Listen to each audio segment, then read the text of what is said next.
दोस्तों, कहानी का शीर्षक है पुरानी लाइब्रेरी का रहस्यमयी भूत। शाम का समय, स्कूल की पुरानी बड़ी सी लाइब्रेरी, चारों तरफ धूल भरी किताबें और लकड़ी की अलमारियाँ। बाहर बारिश हो रही है, घड़ी की टिक टिक सुनाई दे रही है। सेंट जेवियर्स स्कूल की लाइब्रेरी।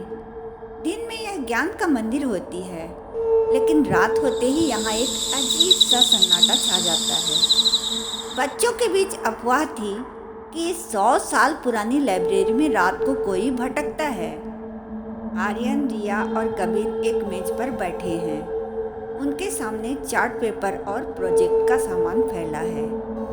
कबीर ने डरते हुए कहा, यार आर्यन, जरा जल्दी हाथ चलाओ, शाम के 7 बज चुके हैं।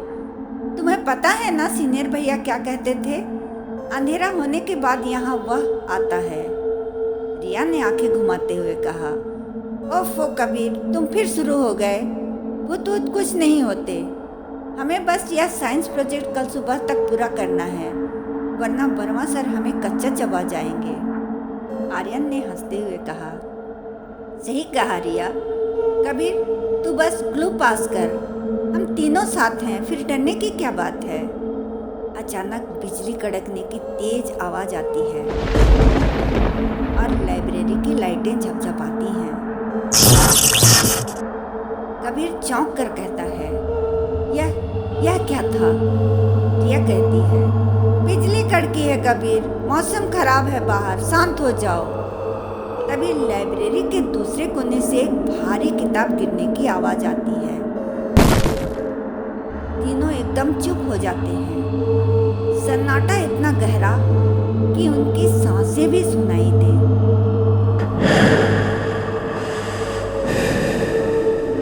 आर्यन धीमी आवाज में कहता है, वहाँ कोई नहीं होना चाहिए, चौकीदार अंकल तो गेट पर हैं। रिया कहती है, शायद हवा से गिरी होगी, खिड़की खुली रह गई होगी, मैं जाकर देखती हूँ। रिया हिम्मत करके उठती है और इतिहास सेक्शन की तरफ बढ़ती है। आर्यन और कबीर उसके पीछे पीछे चलते हैं। वहाँ कोई खिड़की खुली नहीं थी, किसी के पैर घसीटने की आवाज। कबीर कांपते हुए कहता है, अब मत कहना कि यह हवा थी, मैं घर जा रहा हूँ। आर्यन कहता है, रुको कबीर, हमें देखना होगा, अगर कोई सच में है तो हमें पता लगाना चाहिए। तीनों दबे पांव अलमारियों के बीच से आगे बढ़ते हैं। उनके दिल की धड़कनें तेज हो चुकी हैं। वे लाइब्रेरी के सबसे पुराने हिस्से रेयर बुक्स सेक्शन के पास पहुंचते हैं। वहां एक अलमारी के पीछे से एक साया हिलता हुआ उन्हें दिखाई देता है। एक सफेद चादर ओढ़े कोई आकृति धीरे धीरे उनकी तरफ मुड़ती है। उसकी कोई शक्ल नहीं दिख रही थी। भूत! कबीर पीछे मुड़कर भागने ही वाला था कि रिया ने उसका हाथ पकड़ लिया और कहा, एक मिनट रुको, जरा ध्यान से देखो। आर्यन कहता है, क्या? रिया कहती है, भूतों के पैर जमीन पर नहीं होते, लेकिन इसने तो महंगे वाले स्पोर्ट्स शूज पहने हैं। आर्यन गुस्से से कहता है, ओए, कौन हो तू? रुको! भूत ने उन्हें अपनी तरफ आते देखा और वह लड़खड़ा कर पीछे भागा। भागते समय उसका पैर एक स्टूल से टकराया और वह धड़ाम से नीचे गिर पड़ा। तीनों बच्चे दौड़कर उसके पास पहुंचे। आर्यन ने बिना डरे उस सफेद चादर को खींच लिया। हैं? विक्की भैया? चादर के नीचे विक्की है, जो स्कूल का सबसे शरारती लड़का है और 10वीं कक्षा का छात्र है। विक्की जमीन पर बैठकर हाँफ रहा था। रिया कहती है, विक्की भैया, आप यह सब क्यों कर रहे थे? हमें डरा दिया।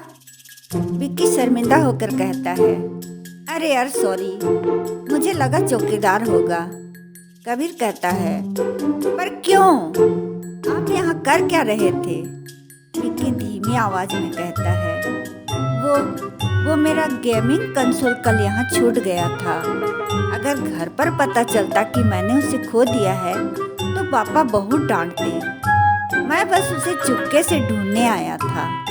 फिर जब मैंने तुम लोगों की आवाज़ सुनी तो मुझे लगा कि अगर मैं भूत बनकर डरा दूंगा तो तुम भाग जाओगे और मैं आराम से अपना कंसोल ढूंढ लूंगा। आर्यन ने हंसते हुए कहा, तो वह किताबें गिराना और पैर घसीटना आप कर रहे थे? विक्की कहता है, हाँ यार, वो सब ड्रामा था। प्लीज किसी को बताना मत, वरना मेरी बहुत बेइज्जती होगी कि मैं छोटे बच्चों से पकड़ा गया। रिया कहती है, ठीक है, हम नहीं बताएंगे, लेकिन आगे से ऐसी हरकत मत करना। कबीर को तो लगभग हार्ट अटैक ही आ गया था। कबीर सीना फुलाकर कहता है, किसने कहा? मैं तो बस एक्टिंग कर रहा था डरने की। मुझे तो पहले ही शक हो गया था कि यह कोई इंसान है। सब जोर से हंसने लगते हैं। लाइब्रेरी का डरावना माहौल अब एक मजेदार याद में बदल चुका था। तो दोस्तों, देखा आपने, हर बार जो चीज डरावनी लगती है जरूरी नहीं कि वह भूत ही हो। कभी कभी वह सिर्फ एक शरारती विक्की भैया और उनकी सफेद चादर होती है। डर का सामना समझदारी से करना चाहिए, जैसे आर्यन और रिया ने किया। कहानी पसंद आई तो लाइक और सब्सक्राइब करें।